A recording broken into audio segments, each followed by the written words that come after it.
Good afternoon and welcome to the 2022 Fountain Valley State of the City.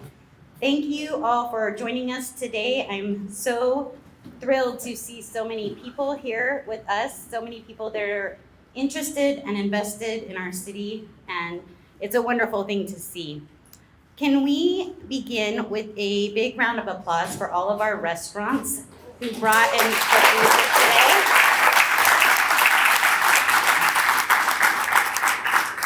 Thank you. Really quickly, I would like to take a moment to thank our sponsors that made this event possible today. We have Fountain Valley Regional Hospital, Republic Services, Noresco, Orange County Realtors, Slater Investments, and Memorial Care. It takes a lot of work to put these events together, and I'm so grateful that I have an incredible board of directors that supports me and supports the chamber and supports all of the small businesses in Fountain Valley. So if my board of directors can please stand up and we give them a big round of applause.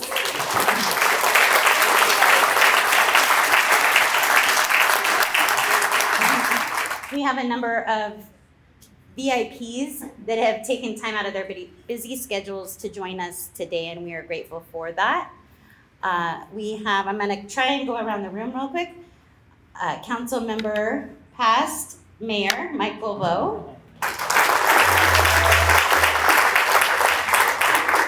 We have our current mayor, Patrick Harper. Our police chief, Matt Shepard. Our city manager, Rob Houston. Director of Community Services, Rob Brazel. Our fire chief, Ron Cookston. We also have with us from the School Board of Trustees, Sandra Crandall and Jim Kalim. We have with us a past mayor, Cheryl Brothers. Council member Glenn Grandis. Mayor Pro Tem Kim Constantine. If I can have Glenn Grandis join us for the invocation. So I should have prepared better. I don't have written comments, but we'll do this from the heart. Please bow your heads, remove your hats, or whatever your customs may be. Lord, as we enter the new year, we want to wish everybody a happy new year. A Chak Mung Nam Moi for our Vietnamese guests. We ask for your guidance to look over our city and keep us strong, keep us healthy, keep us kind. Please bless all of the businesses in our community. Help them to get back on their feet and thrive. Continue to keep us a nice place to live. Our community is strong. Our community is kind. And we ask that you continue to make this a wonderful year for all of our residents and all our businesses. Amen. You know, we have our very own college in Fountain Valley. So we are very proud of that. And we are grateful for Coastline and all that they do for our community and our chamber. And I would like to welcome and introduce you to their new president as he leads us in the Pledge of Allegiance, Dr. Vince Rodriguez. Thank you. Please face the flag. Ready, begin. I pledge allegiance to the flag of the United States of America and to the republic for which it stands, one nation, under God, indivisible, with liberty and justice for all. I would like to welcome now Bianca Singer from the Miss Fountain Valley Court, who will be singing our national anthem. Oh, say, can you see by the dawn's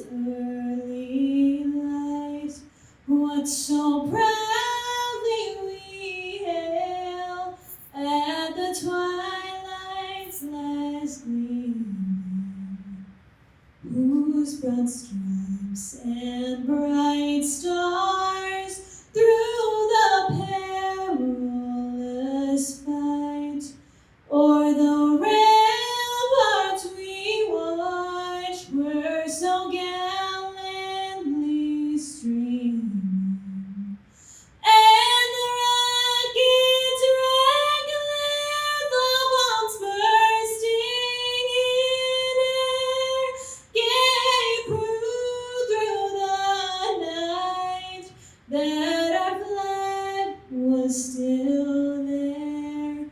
Oh, say does that star-spangled banner yet wave o'er the land and the free, and the home of the brave.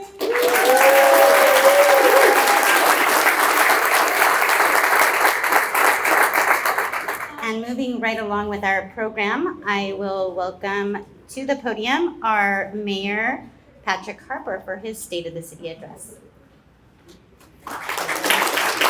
All right. Okay. Thank you, everybody, for coming out today. Welcome to the 2022 State of the City presented by the Fountain Valley Chamber. And I'd like to thank Memory, the Fountain Valley Chamber team, Janelle, and also all the board of directors for putting on this event. It's great to see everybody in person for a change. I know we've got Zoom fatigue, and so it's great to be out here together with you. So today, we're gonna go through the State of the City, but first of all, up to do the introduction. Ladies and gentlemen, welcome to the 2022 State of the City, presented by the Fountain Valley Chamber of Commerce. And now, let's get ready to rumble! All right.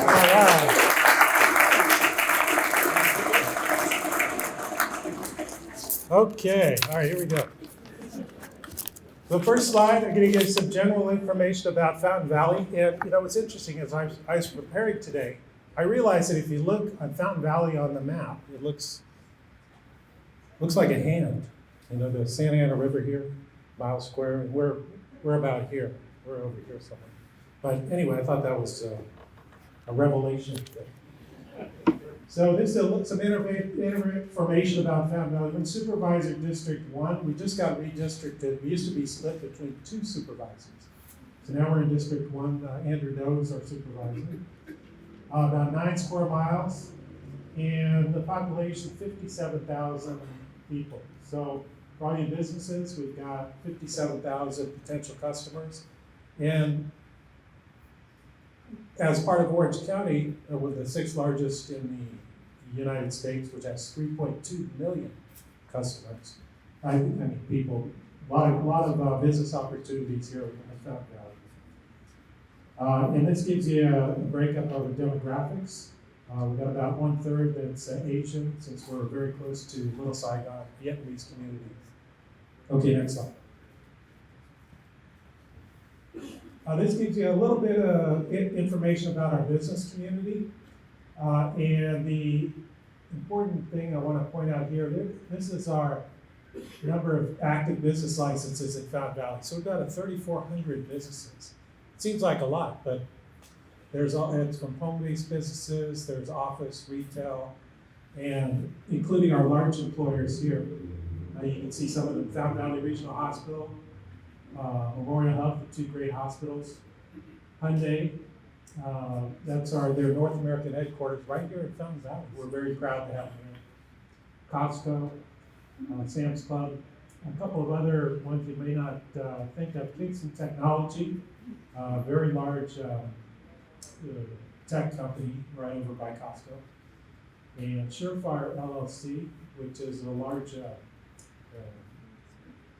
they do wet guns and ammo.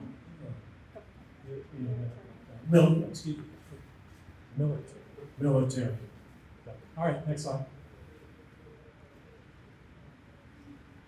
Little snapshot of our budget. Our operating revenue is $63 million. You can see the breakdown. About a third comes from property tax, 40% from sales tax. Measure HH is a 1% sales tax that the city passed in 2016, I believe. It's scheduled, it's a 20-year tax, and we put it in place to help help release some of the debt. We had a lot of, with the recession, it really hurt the local economy, and so this is, over 20 years, we're using this to help pay down some of our debt, and at the end of 20 years, we hope to retire the tax. Next slide. And you can see our expenditures were 57.9 million, so we've got a surplus of about 5.5 million. That's the increment that we're using to help pay down the debt. About 2/3 of our budget goes to salaries, and the rest goes to salaries and benefits, public safety, police, fire, public works. And then the rest of it goes towards capital projects and cost of operations. Next slide. And I wanted to kind of recap, 2021 was kind of a tough year. We were just coming out of COVID, and then the second half, it started to reopen. And these are some of the, with all the COVID, all the stuff that was going on, we still have a lot of great achievements in 2021. Summerfest, which is, what are they? It said something about it's a Christmas tree. Summerfest is here somewhere. Maybe that's it. That was in June, and that was that was at the time the largest open air event, I believe, on the West Coast, because it happened right after COVID opened, and it was a great success, our best ever, and we had a lot. That was fantastic. Some of the other achievements, we have some 405 Street. You may have noticed that there's some construction going on in the freeway. We had a couple of bridges open, Talbot and Bouchard. We're happy with that. City of Kindness. This is also Mayor Vo had implemented this last year, and I think it's been a great program for the city. There's really 4 parts of it. We do kindness, teach kindness, spread kindness, and recognize kindness. And so every city council meeting, we've got people in the community that will nominate other residents to receive the Kindness Award. And we've really recognized a lot of great people, and it's a fantastic program. Let's see. We have a new tennis academy. We had the largest pickleball tournament in the Western United States in September. Sadly, we are not going to be the host this year, but it was a great event. There were some big fires in Northern California. The fire department always helps out. Throughout California, they set up some teams to help out there. We got some COVID relief funds. We were happy about. As far as supporting local businesses, with some of the COVID money we received, we had a grant program for local businesses. There's 5,000 grant. I think wasn't there a 10,000 grant also? That was a previous, okay. And then these are all the community events. And I'll talk about the community events in a while, but that's such a big part of what makes Fountain Valley great is our events. Okay, next slide. So as I was thinking of the year coming up, and while I'm mayor, I thought of what makes Fountain Valley great, what makes it a nice place to live, and it's the things that you don't see, the things that you take for granted. Every day you're kind of going along your merry way in Fountain Valley. And until I got on the city council, I didn't realize or appreciate how much effort is involved by the city to allow all of us to enjoy the quality of life we have here in Fountain Valley. And so what I wanted to do is really just, I guess, highlight those efforts and really emphasize it for this year. So first, a lot of people think is public safety, and our police and fire do such a great job to keep our community safe, and we fully support their efforts and want to make sure they have the best equipment and the best support to let them do a great job. The next item is clean. If you go up to, I don't want to pick on LA, but if you go up to downtown LA, it's not very clean. So if you go to Fountain Valley, we've got clean streets, great infrastructure, and this is really kind of the Public Works agent and her group do such a great job to keep the potholes filled, keep the landscaping done, keep our water wells clean, our infrastructure up to date. And so this is also a really important part of a great city like ours. Efficient. We working with the business community. You want to be able to go to City Hall and have your request processed on a timely basis. If you're building something, you want to make sure we process it quickly. And so we want to make sure our systems are modernized, our procedures are streamlined. We want to give great customer service.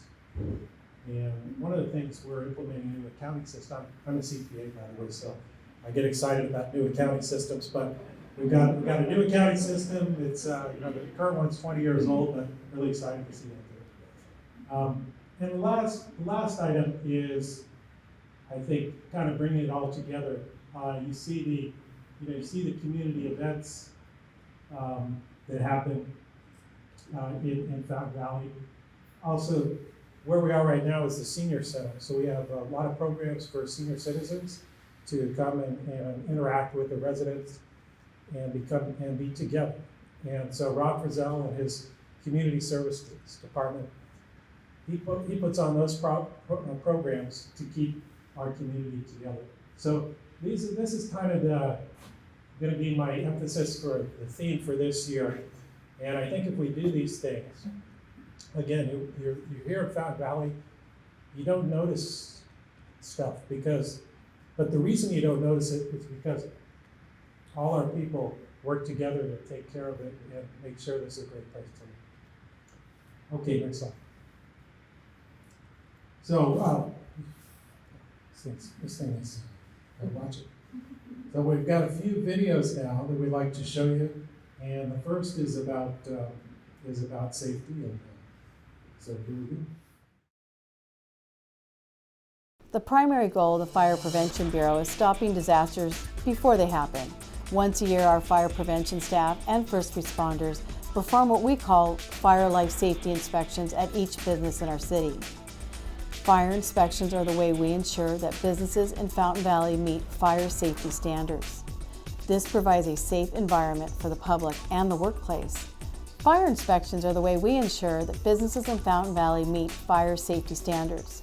This provides a safe environment for the public and the workplace. Our major focus of prevention is performing inspections at buildings with high risk and unique hazards and buildings that have large public assemblies. Therefore, we concentrate our efforts on occupancies such as commercial buildings, restaurants, hotels, daycares, elderly board and cares, and hospitals. Our main concerns are displaying the building's address correctly, keeping fire lanes clear, confirming that fire suppression systems are current and up to date, and maintaining clear exit ways and egress. All right, well, thank you to our fire prevention group. Michelle Renaitis is our fire prevention specialist, and she does a great job keeping the fires out of Fountain Valley. All right, next one. Well, we're here today in our police department to learn about police services, to learn about our police dispatch center. And we've got with us a special person here who can introduce himself and tell us more about all things police. Well, thank you, Rob. I'm Matt Shepard. I'm your chief of police. It's a pleasure being in front of you today. And we do have a police dispatch center. It's capable of handling all calls for service that are coming in. We have 16 dedicated phone lines. 6 of them are 911 phone call lines. 5 of them are our business line, and 5 of the other numbers are emergency lines that people can call in. We typically have 2 dispatchers that are manning the dispatch center at all times during the daytime. We have a total of 10 dispatchers that are in our cadre of employees. We also have a supervisor that manages the unit. At any given time, there's 2 persons that are in there dispatching at a time. 911 calls, of course, are probably a call nobody wants to make, but there is interest, I think, in what is a call like that even sound like. Is there any way that people could hear a version of one of those calls just to get a sense of how that works? Well, yeah, we actually have a call coming in right now. It's an emergency call for service, and why don't we break from here and we'll listen in on that call for service. Fountain Valley Police Dispatch. Hello. I heard a loud noise sounding like something coming through metal outside. I looked out my window of my shop and I saw where the noise was coming from. It looked like it was coming from a white truck parked outside about 60 feet from outside my shop. Okay. There are 2 guys near the white truck. One of them's underneath of it, and the other one just running into the parking lot. Okay, sir, what is your address? 1609 Mount Herman. Okay, and which direction did you see the one subject running? He's going towards Mount Herman.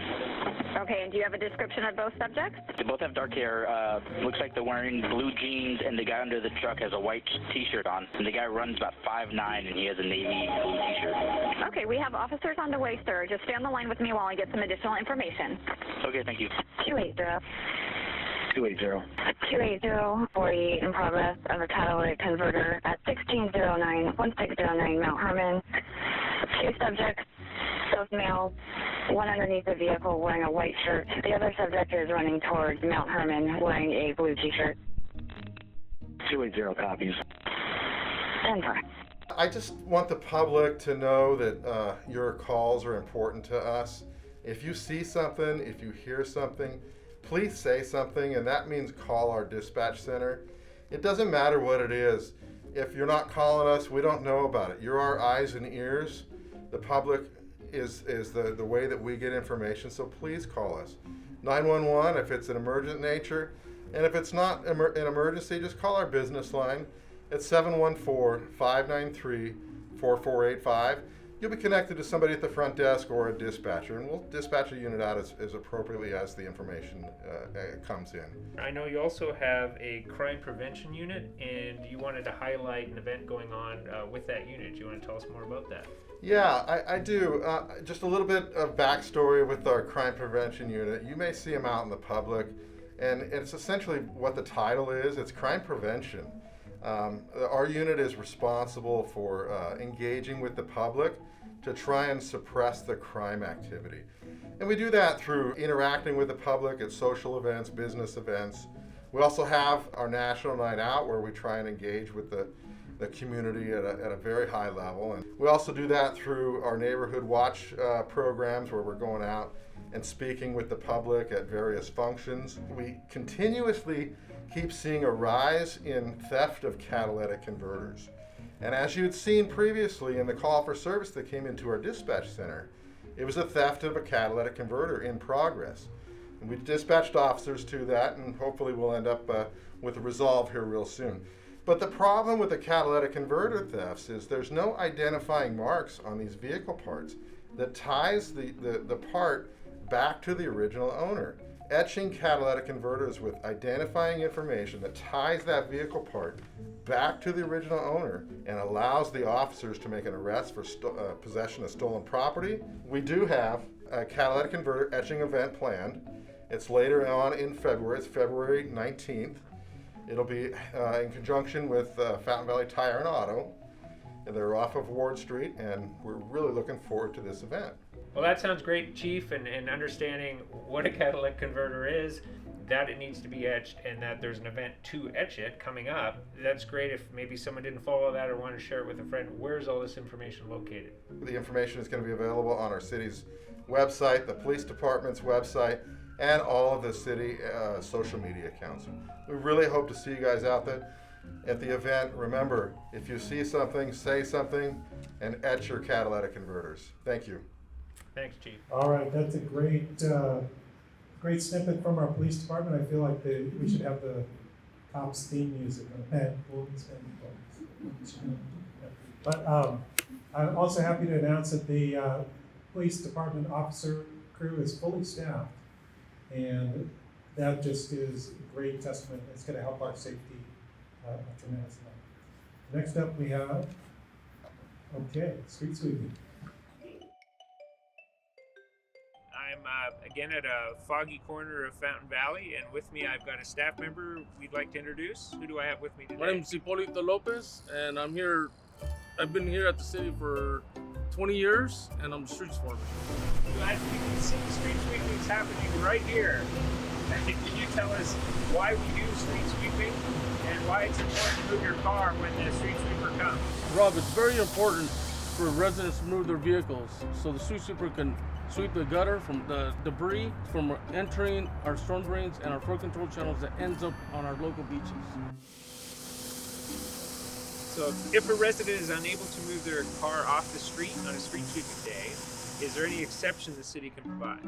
Yes, if the resident cannot move their car, they will have to contact the police department to get approval from the traffic stop.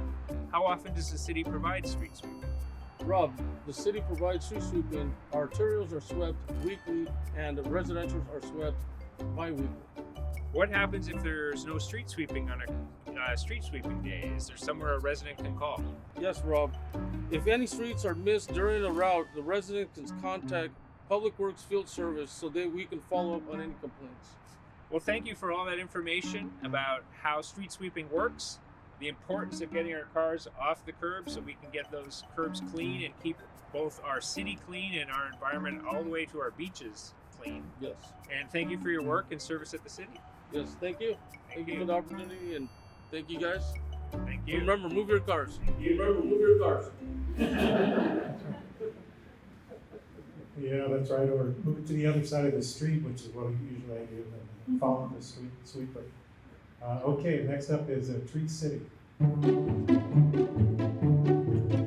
Good morning, City Manager Rob Houston here on this foggy morning, and we're getting to learn more about a city employee here. Who do I have with me today?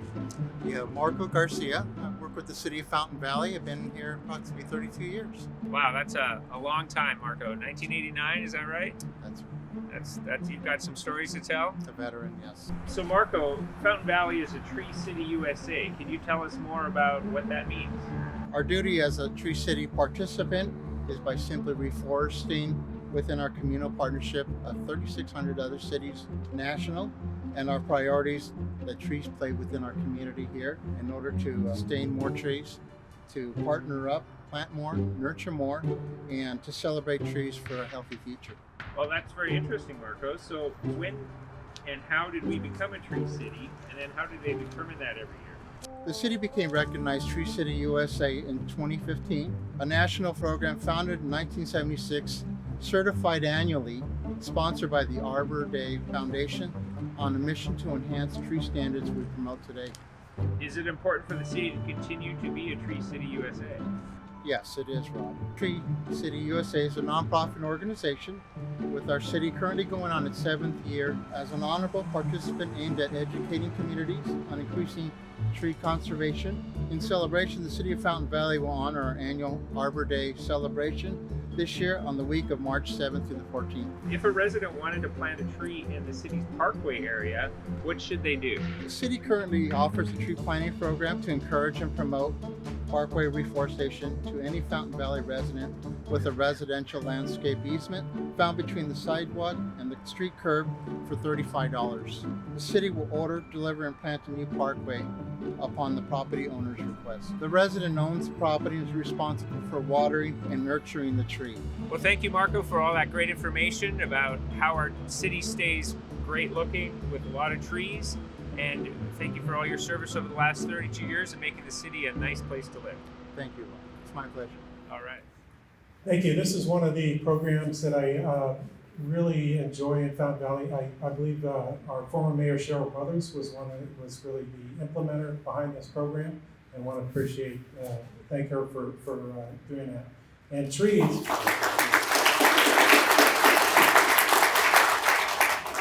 And my son is a proponent of the Arbor Day Foundation. A lot of the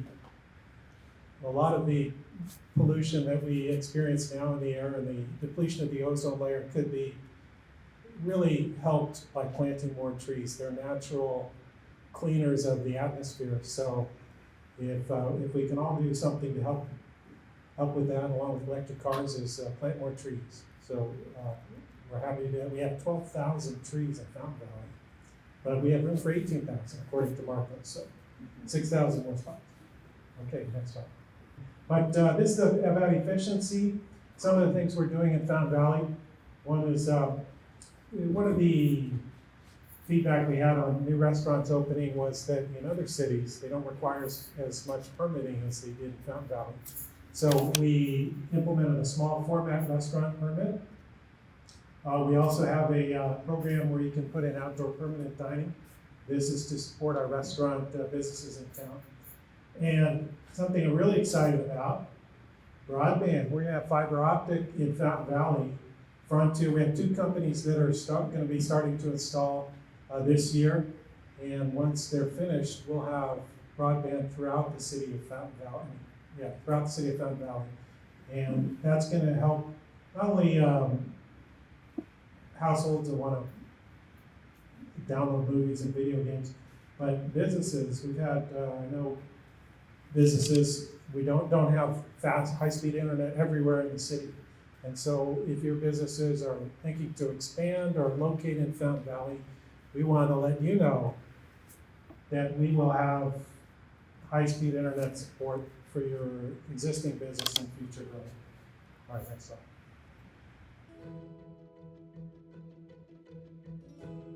Well, I'm here today with Rob Frizzell, who works for the city in the Community Services Department as their director. And I think I'd love to hear from you, Rob, what you do for the city and what you've got in store for us in this coming year of 2022.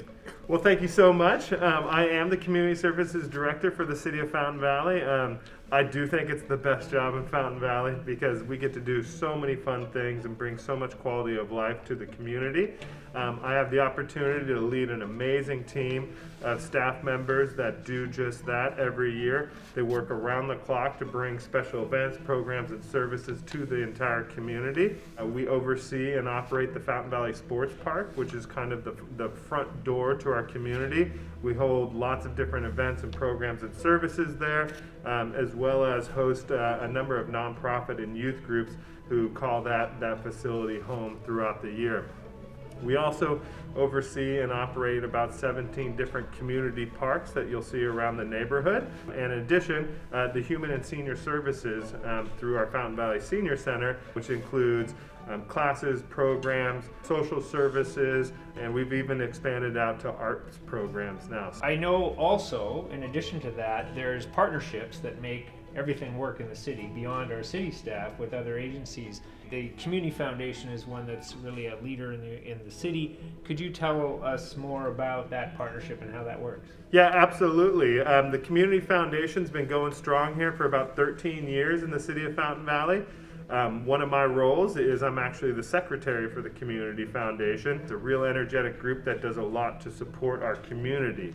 On average, the Community Foundation brings about 3,000 volunteer hours to our special events and programs, and there is an independent value study that qualifies that time at about $28 per hour. So they bring approximately $100,000 worth of volunteer time to our special events and programs throughout the year to help enhance the community in Fountain Valley. But one really great thing that they do is we partner together on what's called an annual sponsorship program, and we work with our local community and businesses to help fund and subsidize some of the special events and programs that the community sees throughout the year in Fountain Valley.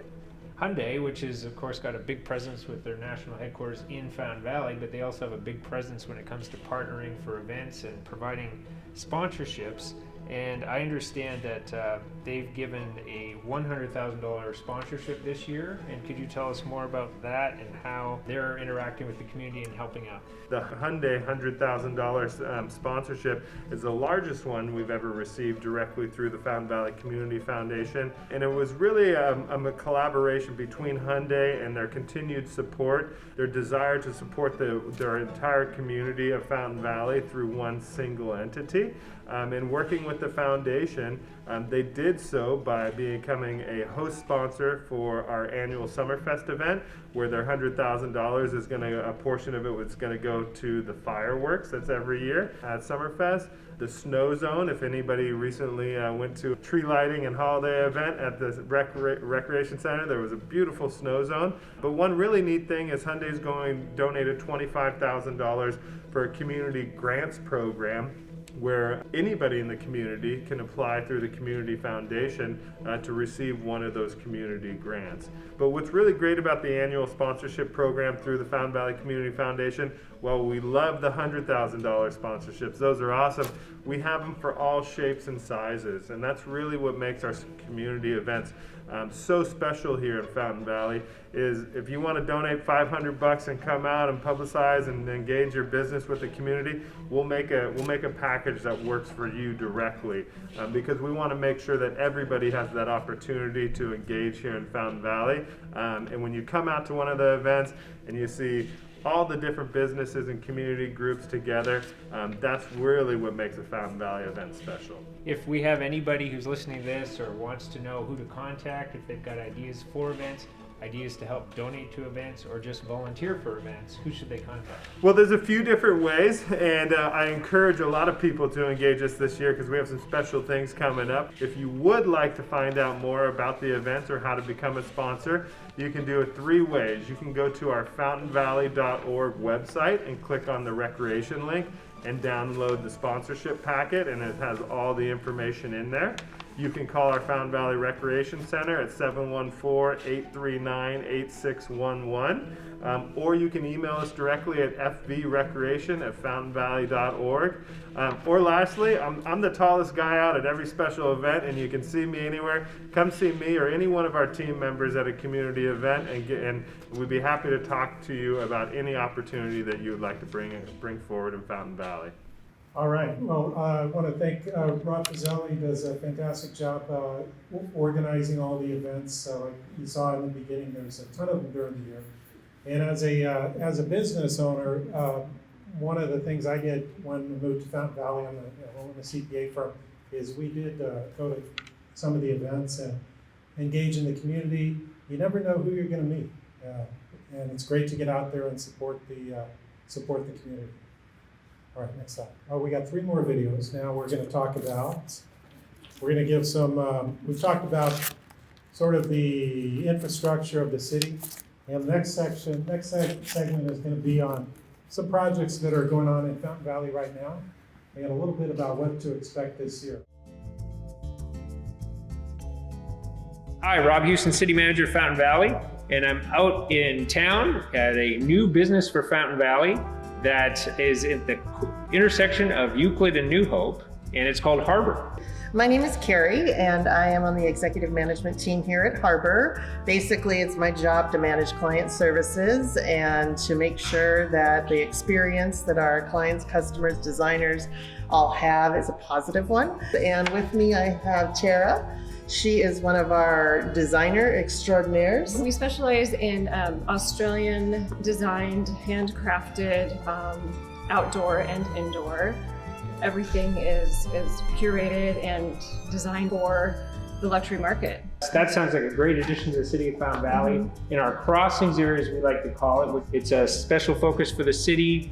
We're trying to look at getting new businesses to revitalize this area. Yeah, we did totally redesign this whole building. It's been under construction since about this time of last year. It always is hard to go through the permitting process, work with cities, dealing with all the different requirements from different agencies even. How is that experience here? And with the city of Fountain Valley, can you tell us a little bit about that? Going through the process of permitting and dealing with the city, it was actually quite pleasant. Everybody was very helpful, very responsive, and we were able to, get there without too much hassle at all. And I was pretty impressed. Why Fountain Valley?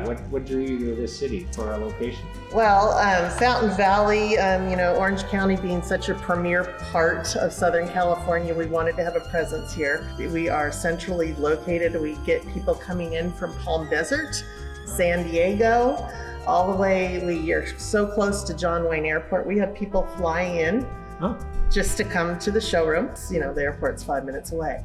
So it's just very conveniently located for everybody. And the city's been great, and we're happy we're here. That's great. I hadn't thought of that. You've got both the drive-through service and a fly-through service. There you go. Yeah, we're gonna add a landing pad. Okay. Another question that I've heard people ask is, you know, you've got a furniture store, you're located in this Crossings area, and there's already a bunch of furniture stores. So tell us all how the furniture industry works and if that makes sense, and why would it make sense to be with a bunch of competitors? Yeah, so that's a really good question. Anytime you're shopping for furniture, variety is important. It's nice to be able to come to a mecca, if you will, and be able to jump out of your car and walk to some of the different places. And Harbor Outdoor really saw this as an opportunity to jump into the space and have a presence here. This made a lot of sense for us. That's great. That's great information. We're happy to have you guys here. We're excited for you to be successful for the city as well. And with that, you mentioned getting the word out. So we'd love to have this be part of getting the word out. And also you talked about maybe a grand opening or a splash opening in the future. So we'd love to help get the word out too, to be part of that team. We'd absolutely love you to help us do that. That would be wonderful. That's great. Well, that's great information. That's exciting to hear of the journey for you to get here. We want to get the word out. We think you'll be a great partner in the Crossings area, but in the city of Fountain Valley. We look forward to your success and having more opportunities for both residents close and far to get great products. And thank you for your time. Yeah, thank you. Thanks for stopping by. All right, that was pretty interesting. It's interesting you talked about they have customers come in from everywhere to their furniture store, and I guess we're kind of a mecca of furniture here in Fountain Valley. But it just shows that you can reach so many customers here from Fountain Valley. It's a great location and something to think about when you're thinking of locating or expanding in Fountain Valley. Okay, next one is, this is exciting. Go back to the sanitation district headquarters. Okay, here we go. I'm happy to have a great partner of the city, Jim Herberg from the Orange County Sanitation District here today, and have a chance to hear some great information of what's going on in his world and his organization's world and an exciting project they have ahead. Before we get into that information, I'll just share briefly the something else that had been a big piece of work the city had worked on down in the area called the Crossings, which is Talbert to the river, south to Ellis, and then across to basically Ward Avenue. So it's a rectangle area of the city, and the city wanted to encourage growth and change and stimulate that area. 4 years ago, a specific plan overlay was put there with the idea to just be a catalyst to get, you know, some of these old warehouses converted to nice new office buildings, entertainment areas, restaurants, things that our community could really use. And with that, we have Jim Herberg here to share that vision of a new headquarters in that area. Sure, Rob, and thank you. It's great to be a part of the State of the City today and take part in this event. At the Sanitation District, one of the things that we do is we plan for the future. We have to be able to provide the wastewater infrastructure and do our mission day in and day out. And so part of the challenge that we have about 300 employees that require some office space, and they're spread out throughout our plants and throughout our facilities. In some cases, we have about 100 employees that work in trailers. And some of those trailers are more than 20 years old. So our building's too small, it's outdated, and we were looking at a facility that would provide a good place for the public to have access for board meetings and public meetings, and for our staff to have a good place to work. At the same time, we wanted to have them in one location, but preserve the plant site, Plant 1, where we currently have those buildings, for wastewater infrastructure. We have important treatment facilities that need to be located there. So we began to look in 2016 for property adjacent to the plant, just north of the plant across Ellis Avenue. Between 2016 and 2018, we acquired those properties for the construction of the new facility. And the facility is currently in construction now. We began a demo of the old buildings in 2020. In 2021, we started construction earlier last fall, and we expect to have a ribbon cutting in 2023. Between Ward Street and the Euclid Ellis corner on the north side of Ellis Avenue. You'll see construction fence. So that's great. I understand as part of the project, you also planned a bridge. And so Yes. tell us about that bridge and where's that bridge headed and how's that going to work? Right, so this will be, as you know, Rob, this will be the first open-air pedestrian bridge crossing the street in Fountain Valley. And the idea behind that is we want to have a safe way for our staff who have offices to be able to access the treatment plant site. We also want to have the ability for people, the public, when we come in for tours of the plant, to have access from our administrative headquarters, our boardroom, to be able to safely cross Ellis Avenue and to minimize the impact on traffic. We know how busy Ellis is right there, so putting the bridge in, it enhances safety, it enhances access, and provides less traffic impacts. Well, that's great. I'm sure it'll help, like you said, minimize traffic impacts and make it easy for your staff and tours to get back and forth. Right. So that's great. Yeah, I think it's going to be a beautiful building, and I think it will really enhance Fountain Valley and the crossings area in particular. We think it's going to be really kind of an upgrade to the area. It will feature a boardroom for public meetings, for our board meetings, and the public's always welcome to attend those, encouraged to attend. And we think it'll have better public access, than our current facility, being where it's going to be located. We'll also have facilities for public meetings, public access for tours and getting information about the sanitation district. Not only is it going to be a nice building, but it's going to be an environmentally friendly building. It's going to have what's called LEED Gold certification, which is the second highest certification that the building can have. And it'll be beautiful. You'll be able to see the exposed wood from the inside. And given our mission at the sanitation district, our mission is to protect the environment. We think that having an environmentally sustainable building is really consistent with who we are. It sends our message. We're excited about this project. We're excited about the partnership to continue for the years going forward, and the fact that you're also kicking off an enhancement to that crossings area of our city where we'd like to see new things happen. So congratulations on the kickoff, the fact you've got construction going, and we look forward to seeing that your headquarters grow in the future in our city. Thank you, Rob. And we will have a ribbon cutting in fall of 2023, and we'll invite the city of Fountain Valley and have a public event as well. All right, so that's an exciting addition to Fountain Valley. It's going to be beautiful facility when it's finished, and it's like fall of 2023. All right, this is. Hello, my name is Maggie Lee. I'm the Deputy City Manager. I am here at Artisan by Seven Leaves Cafe and Crema Bakery at Brookhurst and Garfield. If you have not visited them, you should stop by. Today we have a representative to share some information about Artisan and Seven Leaves Cafe. Thank you, Maggie, for having me. My name is Newton Huang. I'm the Director of Marketing for Seven Leaves Cafe. There is so much happening at Seven Leaves Cafe, so I'm sure you're on the move constantly. And I'm very fortunate to attend Artisan's grand opening event in July of 2021. Can you talk about this unique location and Seven Leaves Cafe?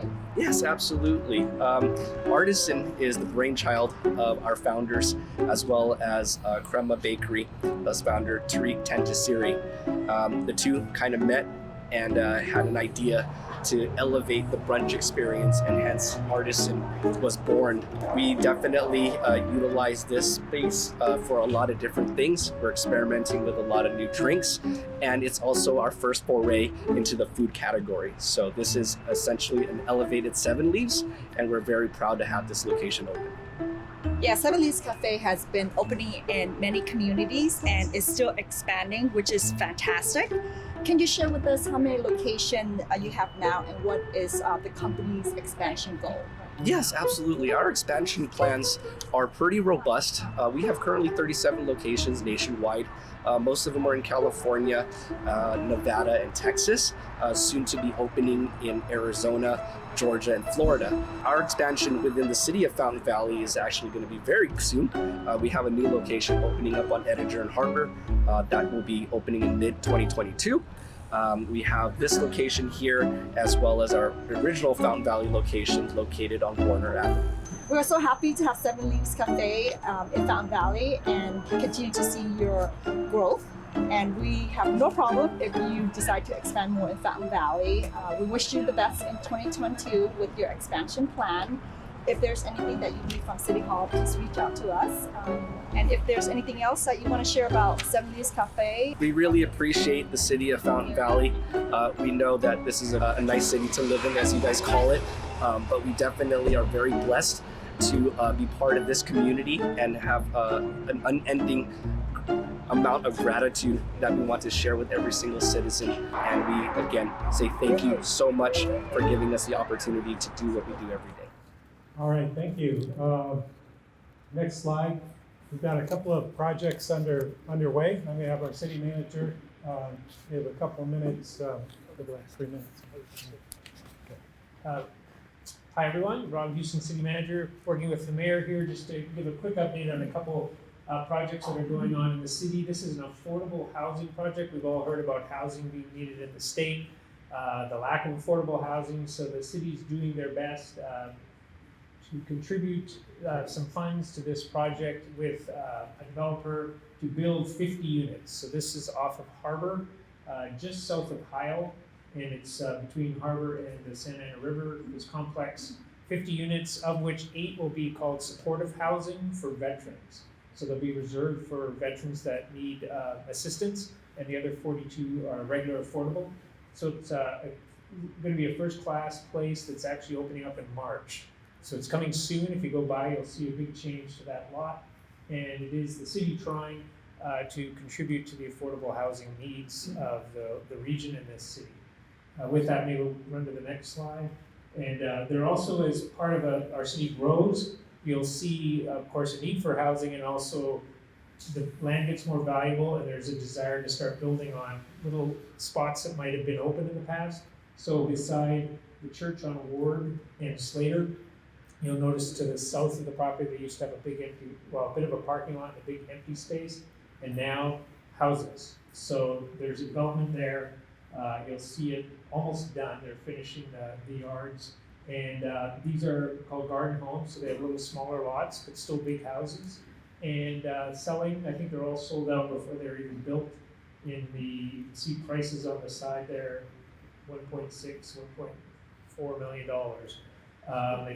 It's just, our market is crazy, but that's what's happening. We also have another development going in beside the Huntington Valley Baptist Church, just north of Slater, north of the bridge. They had a lot beside their church, and there's going to be 7 houses there. Similar idea of expansion. And so that's just, people have the land, it's worth a lot, and they're putting houses in, and we have residents that want to come in and be part of Fountain Valley. So that's just some update on those projects. Is there anything, another slide? Oh yeah, one more, even bigger, Myola School, just behind Stonefire, kind of behind Brookhurst, south of Ellis. There was a school site called Myola School, and it got sold by the school district to a developer. It's now with Lennar, and there'll be 75 homes built on that site. They've graded it, they put in the infrastructure, the houses will start being built shortly, and I think they're creating a list for people that want to get on that list to buy those homes. And that's just another example of, they call it infill, of just valuable land, getting homes on there. And so as you saw at the beginning of this little presentation, we have affordable housing, and then we have market housing, two different dollars, but they're both part of our community. So that's a little update. Thank you, Rob. Okay. All right, coming up next week is Lunar New Year. It's the year of the tiger. Year of the tiger this year. February 1st is Lunar New Year. And Vietnamese, I'll teach you say, all right, you gotta practice with me here. Ready? Okay. Chúc mừng năm mới. Chúc mừng năm mới. That's how you say Happy New Year in Vietnamese. Michael's laughing at my accent, but that's okay. So that's coming up. We're at Miles Square Friday, Saturday, and Sunday. There'll be a tent festival just near Freedom Hall, near Edinger. Next slide. And also coming up in February is the Mayor's Breakfast. Mayor's Breakfast is back. There it is. Okay. So February 24th, it's going to be here. It's scheduled for here, but we might have it at the hospital if they decide. Oh, I'm sorry. Recreation Center. But it might be at the hospital if the hospital is open, because the hospital, you get breakfast. And we'll have an update from OCTA. And these are all the bridges that are under construction. The orange means they're under construction, the green means they're open. So if you go to Fountain Valley, let's see, Edinger, Magnolia's open, Bouchard is open, Slater's open, Talbert's open, Ward Street is being, is that Ward? Yeah. So Ward is still under construction, as is Warner, and what's that again? Brookhurst, okay. Brookhurst is open, even though it says it's under construction. So we'll have, those should be finished early 2023 is the latest. But we'll get an update from OCTA at the breakfast. Go ahead, next slide. Okay, and I just wanted to recognize, I see Michelle Steele, our Congress congressional representative, is here in the room. So welcome. Thank you for attending. All right, but that's it. I wanted to thank you once again. Thank you everyone for attending today. Again, back to the beginning. You know, a lot of what we enjoy in the city we don't even notice, but it's because of the great people at the city keeping us safe, clean, efficient, and together. So thank you very much. As you saw in your program, there was a spot for updates from our police chief on safety, our community development director and myself on the community. But in the interest of time, we thought we'd convert that to Q&A. So if there's any questions or answers, we'll make up whatever we need to say on the fly. But feel free. Brian. Concerning the catalytic converter etching, can anybody bring their car there, or how does that work? Yeah, so the catalytic converters, we saw an uptick in this at the first of the year, and then it continued on into January. Since the last 90 days, we've seen 43 catalytic converter thefts, and 37 of those were in January alone. So we thought it was time to bring a catalytic converter etching event, and we're essentially going to be putting the vehicle's license plate number on your catalytic converter. It ties the vehicle part back to the original owner, gives the officers on the scene, when they see one of these things, to track that. It's free to the public. Anybody can come. It's from 8 to 2. It's at Fountain Valley Tire Auto Ward just south of the freeway. We hope that everybody comes by. You're going to have a professional mechanic putting your car up in the air and etching the license plate number in the car. Give us an opportunity to catch these guys with the product in their hands and put them behind bars. Again, I don't need it. Matt, is there a particular year, brand, and make of the catalytic converters that are being stolen? Yeah, right now we're starting to see a lot of Honda Accords and Toyota Prius. Thank you for the presentation today. I'd like to know how many police officers you have on staff here. Yeah, I currently have 64 sworn police officers and a handful of non-sworn. I have about 90 employees altogether, 92. I have a full-time equivalency of 64. As the mayor had stated, I'm full in my sworn positions. Thank you everybody for being here. Rob, Matt, our fire chief, our mayor, Patrick's still here somewhere, I think. So I hate to beat the catalytic converter thing to death, but if the people are actually apprehended, you say put them in jail, are they in jail or are they out of jail in 24 hours? Can you answer that? Is that unfair? How about as simple as it depends? It depends on the dollar amount of the theft. If it's over $950, we can arrest them for a felony section. We can transport them to jail. But to answer your question a little further, yes, they are back on the streets. More than likely the very next day, sometimes before we even get back to the city to start patrol for the next one. It's unfortunate, but we have to be continuous in making these arrests. You get 3 or 4 of these going down the road, there's some enhancements that the DA's office can put on these individuals. Thank you. And we have our last question. John just asked that question because he has an aftermarket Let's ask a non-catalytic converter. Okay, that's what I was going to ask. So I would like to know about our homeless frequenting my office building and others, and whether we're making any improvement on that, or thinking project things to just. I think I can answer a little bit. Maybe Rob and I can tag team on this one. If you look at our point in time numbers, in 2017 we had 29 individuals that were unsheltered homeless in our city. 2019 we did the count again for the county. We dropped by one. Last year we were supposed to do the point in time again. COVID got away with it. We're slated to do that again in February, the first part of February. We're taking part of that. We're going to provide a lot of resources. We've already told them where to go, where our hotspots are, where we see the majority of these events, or the majority of these issues.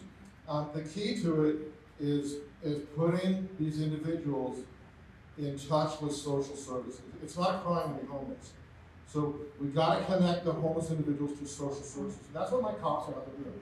We added another community resource officer or homeless liaison officer to our cadre of police officers this year. The council approved that. I'm very grateful for that. We've seen an increase in all of our numbers for homeless, whatever you want to call it. But a lot of that is self-driven. We only saw an increase in our calls for service for homeless, increased by 100 this year. But a lot of that comes from the proactive enforcement that our cops are out there doing with outreach and engagement. That's why that number is being inflated right now, because our cops are out there engaging and doing things with the homeless. Our arrests are up with the homeless. We don't like to arrest them because we're not going to arrest our way out of this problem. We got to tie them to social services, and that's what our cops are out there doing. It is a complex problem. Appreciate you bringing it up, Alex. As the chief said, we have issues here that are greater in many of the surrounding communities. We're doing what we can to manage it. Certainly, if you see something, call, as the chief said. One thing we do want to do is connect these people with social services. There are new resources coming online. There's been new funding from the state. They take some time to ramp up. But there's a BeWell site that the chief and I and Rob Frizzell went and saw, and they've got just in Orange. It's a beautiful center for mental illness and for addictions. And so there's a place now to take some of these folks in that condition. They can get there and get some amazing treatment in an amazing building. And so we need to know where they are. You can let us know, and then we need to work with them to voluntarily get them there. That can be a struggle. They always don't want to go. But one thing I've seen in some cases that I think is a mistake is if the person says they're happy living, behind on the alley or in the park or wherever it is, it's like that's not, like, we're a first world country. That's not acceptable. They're exposed to the elements. Someone could beat them up and rob them. They don't have access to cleanliness. Like, how are they supporting themselves? What kind of food are they accessing? We need to get them to a shelter, to affordable housing, or get them some help to get them out of that position. And with that, I'll let Rob Frizzell do one plug, and I know Memory will yank this. Great question, Rob. Yeah. Thank you. We are super excited this year. I got two quick things to say real quick. We are hosting 4 brand new special events that we really urge everybody to come out to this year. We stole them from Long Beach. They're not allowed to their schedule isn't open up there, and so Troy from O Entertainment, who runs our annual Summerfest event, is bringing his annual and famous Lobster Festival to Fountain Valley Sports Park, Crawfish Festival to Fountain Valley Sports Park, Barbecue Music Festival to the Sports Park, and then we're going to work with all of our community groups on a most likely a month-long haunted maze at the Recreation Sports Park as well. So lots of fun things coming this year. But lastly, we have a brand new, it's called the Community Access Rental Program. These beautiful facilities have been all renovated, and they are here for the community. We want to host every single one of your groups and clubs and nonprofits. We want you at our facilities. We've got rooms upstairs. We've got brand new facilities coming online at the rec center. It's absolutely gorgeous. These are your facilities. We've streamlined the process, no insurance requirements, easy access. Everything's included. So if you want to rent a building, room, anything, come see us because we want to host you. Thanks so much. Oh, sorry. And we're having a grand opening Wednesday, February 16th from 4:30 to 7 p.m. We encourage you to come on out. We're going to highlight what the rooms are going to be all about at the Fountain Valley Recreation Center, not here, at the Fountain Valley Recreation Center, 4:30 to 7 p.m. So come join us Wednesday the 16th. Thank you all for your time today and all of that incredible information. I will vouch for their rental program. It has been a lifesaver for the chamber to have the opportunity to rent these facilities, so thank you. It's our privilege. Thank you. If we can give our panel a big round of applause. I promised you at the start a very special guest would be joining us today, and I am pleased to announce and bring to the podium our Congresswoman, who is very well loved here in Fountain Valley, Michelle Steele. Thank you. I'm gonna make it very short because last meeting that I talked about that what kind of bills that I introduced.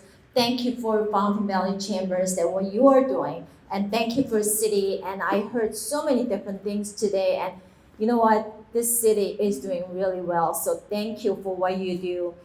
Just introduced last November for Supply Chain Crisis Task Force. And it was November 4th that I introduced, and it's supposed to have 90 days due, and then it's supposed to be done, but it was not even in the committee meeting. So we are going back. I'm gonna go back on Monday, and then we're gonna figure it out exactly because I'm on the transportation committee, so we're gonna work on it, make sure that everybody gets their supplies on the shelves in the store. So that's what we've been working on it. There's a few bills I'm not going to talk about because it's very, very long, and then, you already hear it and you can go to my website and you can hear about it. You know what? I came from the small business background, so I know what small businesses really need. Less regulation and smaller taxes. California, we have more regulations and higher taxes. We have $31 billion surplus in California. They still want to raise personal income taxes. So we really have to have a strong voice. Your chamber has a strong voice. Let's talk and let's work together. Make sure that, our business is going to survive, and we're going to keep more money, hard-earned money in your pocket, not government's hands. That's what we're going to work on. And I know I'm representing Fountain Valley for last how many years we gave back for $900,000 during the pandemic to the city, and city officials working on that, worked on that. So let's work together, and we're gonna make Fountain Valley a much better city for next year, and you're gonna have much better environment for the businesses. Thank you very much for giving me time.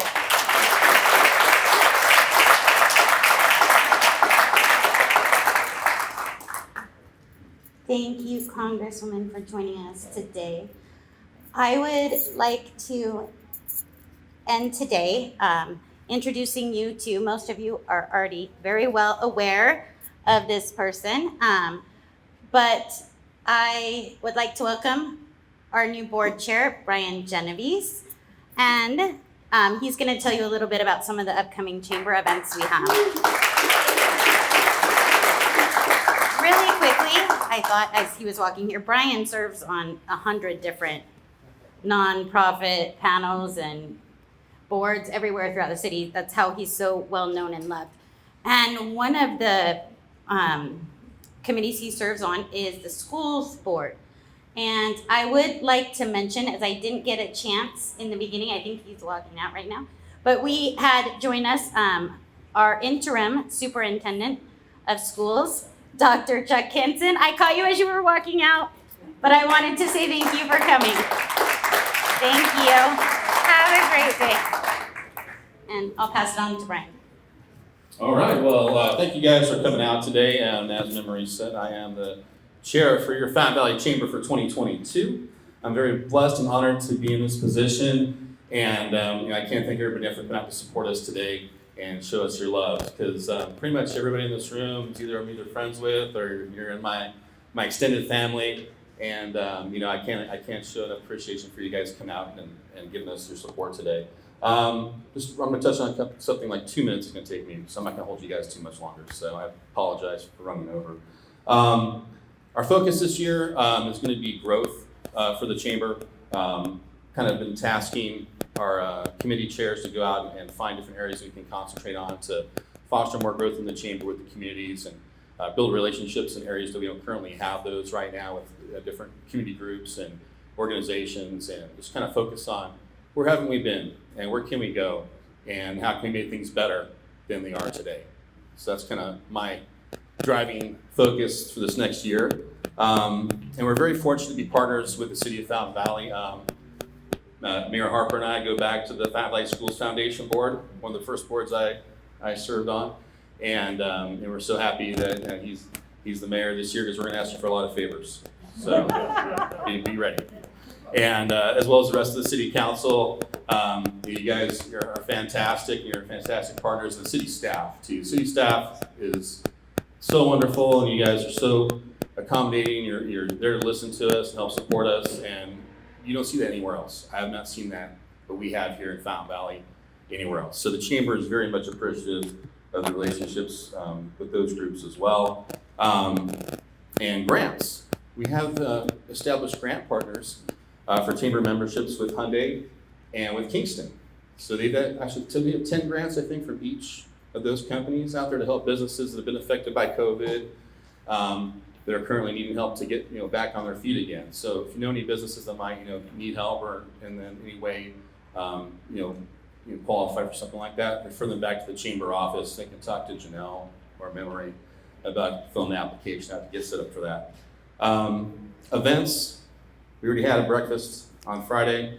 We've got other breakfasts and lunches and networking events planned to come up throughout the year. So I encourage you to get on the website and check out the fvchamber.com for what we got coming up this year. We got a lot of good stuff planned, so I hope you guys can join us. Our next event is going to be Chamber 101 next Thursday at 12 o'clock at the chamber office. So tell a friend. Anybody who's interested about the chamber, wants to see what's going to be happening this next year, send them on out. We'd love to see them. We're very proud, to be here and proud to be of service to the community. And we couldn't do it without any of you guys that are here today helping us support us. So thanks again. Have a great week. Happy Tuesday. And we'll see you guys at the next event. Thanks.